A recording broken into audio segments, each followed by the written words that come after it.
It just took me down memory lane there for a sec. I want to bring on the Guam Freedom Coalition here, as and this is a group here that has petitioned the legislature to introduce a resolution, and they have to end the public health emergency. And so we have Bistra here, and I know that's not Daisy. Sir, what's your name?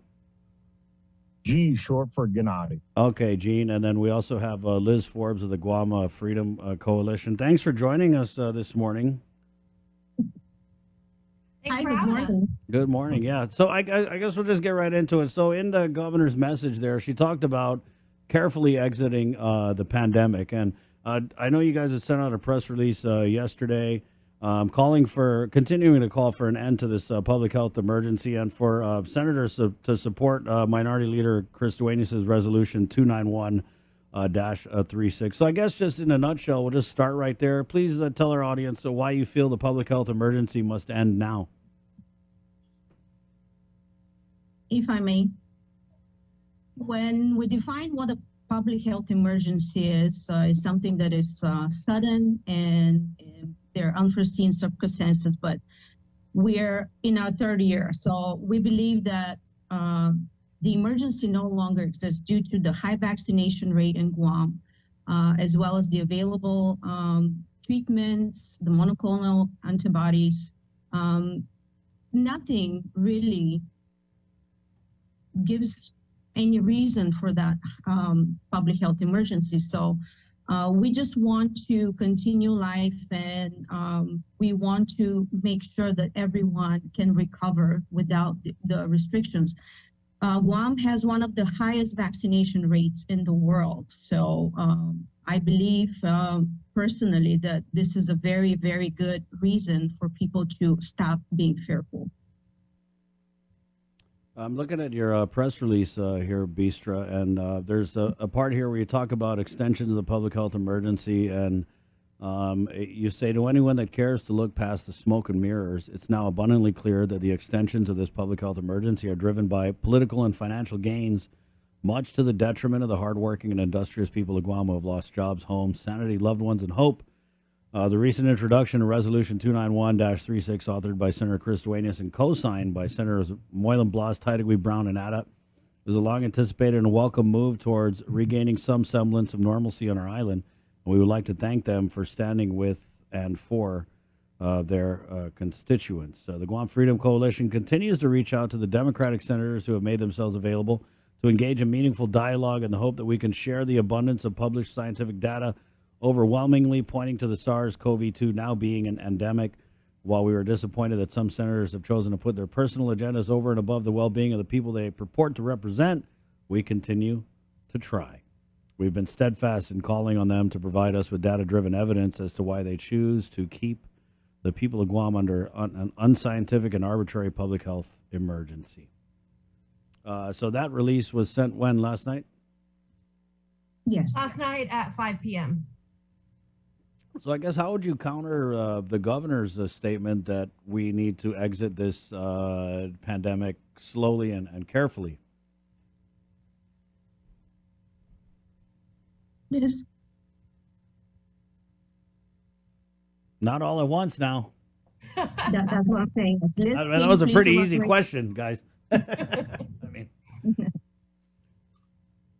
So I guess we can say with that is that she has been lifting the restrictions slowly, but is it based on science, or are we at a point now where it's political science, right? Because everything is now starting to be based on the election year coming up, and her giving us the ability to live a more free life step by step by step.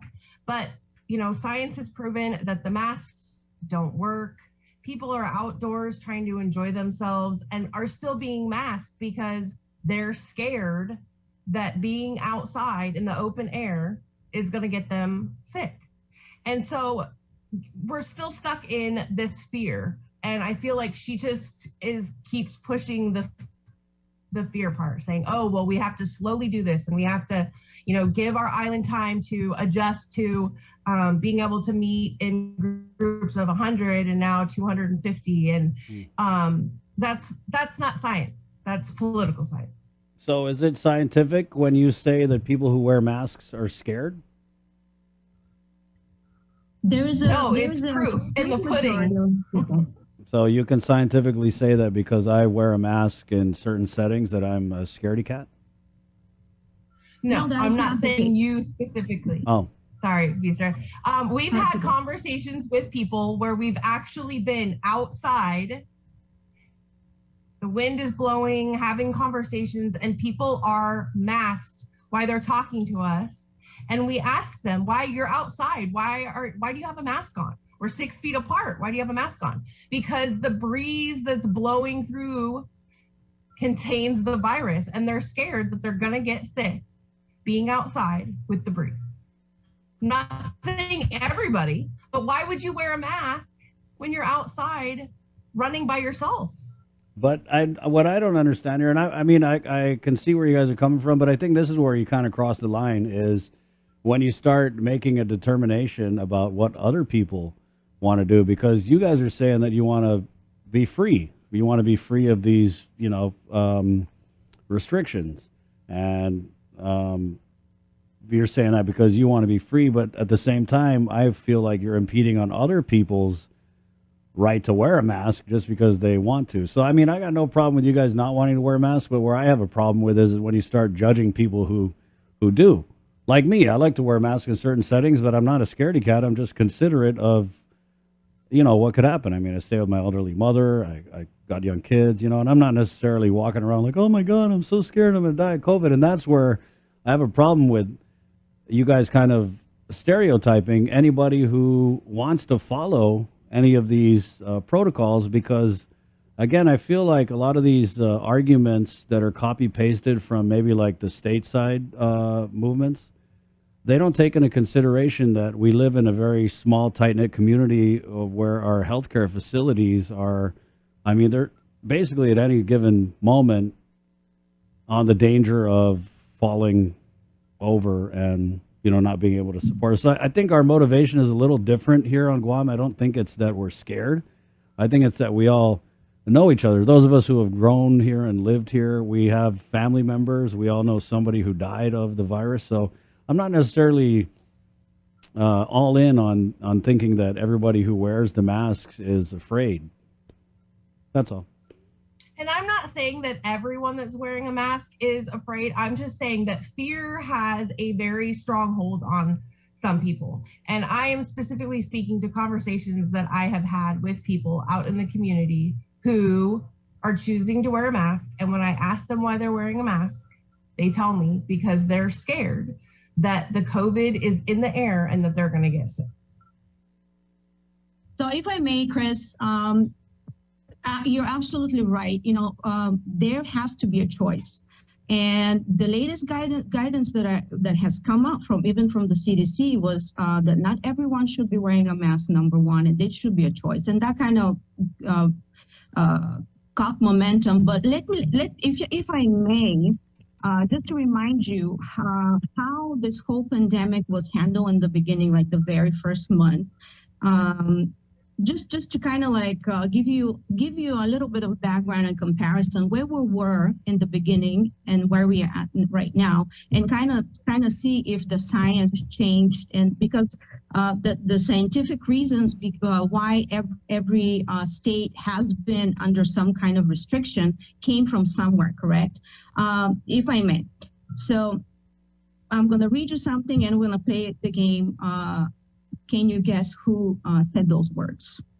Fear is trumped only by knowledge, and there is no clearer knowledge than the truth told by numbers. 81% of all COVID-19 cases are mild or asymptomatic.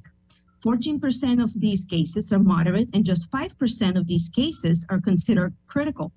The mortality rate for SARS, which Guam faced years ago, and that's referred to SARS-CoV-1, was 3 times greater than the newly adjusted rate for COVID-19. And when age is considered, the threat of death is just 0.2% for those under 50. But there is another numerical perspective. Cancer killed 26,284 people. Heart disease killed 24,641 people. And the world lost 27.7 times more people to suicide than COVID-19. These are not my words. Can you guess who said that? You tell me. That was Governor Lulian Guerrero. She said those words. That was her remarks in front of the Guam Medical Association Asia Pacific Health Leadership Forum on Thursday, March 5th, 2020. So you see, I'm stunned that what we've been saying all along actually aligns completely with what she says right here.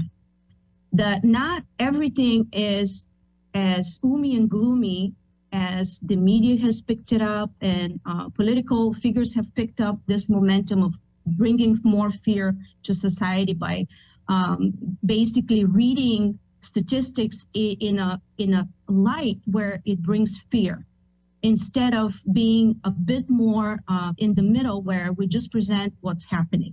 You understand what I'm saying? So that was probably one of the worst things a government and a leadership could do.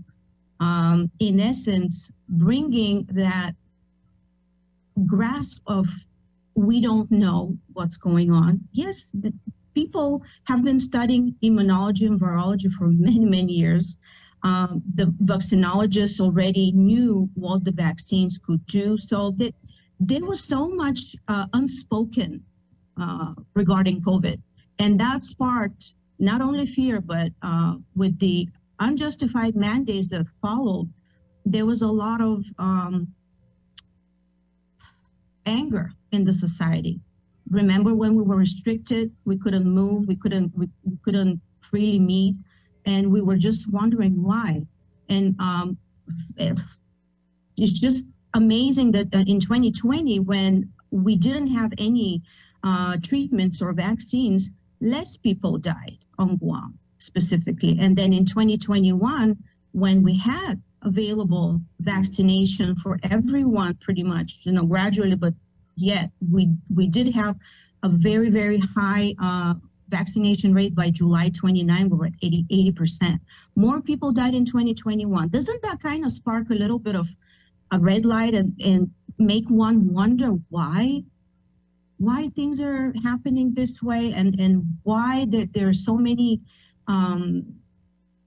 numbers out there that probably don't make sense in a real world. So in essence, what has been presented may not represent the whole complete truth. And what the people from the Guam Freedom Coalition tried to do for the last couple of years was basically have a conversation with public officials, with the Department of Public Health, engage them. We try to engage them in a conversation where we wanted to find the reasons behind all those mandates and restrictions, where certain things didn't just line up. The policies were completely contradictional. You can sit here and you can put a mask on, but you can take it down when you eat, and then in an elevation of 6 feet, there is a virus over there that may kill you. But if you sit down and eat, let me you're fine. just get in, because I think it's really easy to kind of look back at these decisions that were made and pick them apart and criticize them. But I'm just not sure what you're saying resonates with the majority of the people, because we went through the lockdown. Because I think collectively we felt like it was going to lead to less deaths, and I believe that's exactly what happened. And so I get where you guys are coming from, but like I said, I just feel like these copy paste stateside arguments that you're presenting, they're a little different here, because like I said, we're interconnected in this community. And I would just say I get what you're saying, but I don't see the masses. I didn't see anybody protesting during the lockdowns. I'm not saying the decisions, to me, the perfect way to put it is what it is. I think that the people made the decisions that they had to make at the time with the information that they had. And as this thing evolved and we started to find out more about the virus and the variants and stuff, yeah, things changed. I mean, it was rapidly evolving. So I guess we'll just, your expertise though, when you talk about all these things. I mean, you guys are not medical professionals, right? You're basically getting this information from the internet. Actually, everybody is assuming that people draw information from websites and articles. Not quite so. We have a group of people that actually went on to read medical publications, the weekly morbidity and mortality rate studies that are coming from the CDC. So it's not based on the internet, but on actual medical data. And so, what do you think? Like the Lancet, like BMJ, you know, Right, those kind of very, very old and solid medical journals. They're highly revered in the medical society. So no, we don't get our data. Yeah, we're not scientists, but you know, curiosity and just the thirst for knowledge and truth, the search for that. Brings a lot of people to search exactly from the source, from the people who are specialists. So no, I disagree with that. And I think too, like we have, you know, board certified physicians, we have medical people that are a part of our group who aren't necessarily a face, but they are part of our group that we do, you know, consult with and talk with and get their feedback on. So it's not just a bunch of us people scrolling Google and looking for the information. Like we do have people that we consult with. But you know, our group is all about people having the choice to do what they want to do, whether that's wear a mask, whether that's, you know, shelter in place at home, whether that's get the vaccine or not get the vaccine. We want people to have the choice and be able to live their life. We're just here to make sure that the people out there who want to have that choice know that they're not alone, and we're here fighting for everybody to have that choice. And personally, I'm not okay with just leaving it at the status quo and just, you know, living our life this way. Like it's time to get back to normal. You know, the governor came out and said the truancy thing. I'm like, why are we waiting until year 3 to hold our children accountable and hold their parents accountable for getting them in school and getting them educated? If they're not in school and they're not getting educated or they're not doing homeschool, then what are they doing? And how are we bettering the island for that? You know, let's start looking towards our future and looking at what we're going to do and what's next, not still holding on to what happened, you know, 3 years ago. It's time to move forward. It's time to come up with the next plan, and let's get the kids in school. Let's get everybody working, and people can make a choice. That's what I don't get, Liz, because I feel like you guys are saying we need to get back to normal, but I mean, I've been working every day the last 3 years. I mean, you know, we can go out to eat, we can go get a haircut, we can do all these things that we weren't able to do before. The governor just raised the indoor gathering limit to 250. I mean, the numbers are coming down. When you talk about election year, I understand it is an election year, but also concurrently, the numbers have gone down. So I'm pretty sure it's a little bit of both. Have you guys had any luck in trying to have this conversation with the governor? Not at all. Have you written her or Yes. any response? No. In fact, very little amount of people from the public officials that were responsible for everything that was happening replied. So there you have it. You know, go ahead, Liz. I was just going to say, and I think, Chris, what you were saying about how you've been working these whole, 3 years and you've been going out and doing that. I think that G's able to speak a little differently on his experiences over the last few years. Hello, everyone. My name is G. Listen, if I may say just a few things before I get into that. Folks, what has happened in the past few years literally is a crime and mishandling of what we call pandemic. It's a 2-year-old flu, okay? As a nation, as an island, we were encouraged to look at each other like lepers. I can't approach a friend anymore because he might get me sick, and vice versa.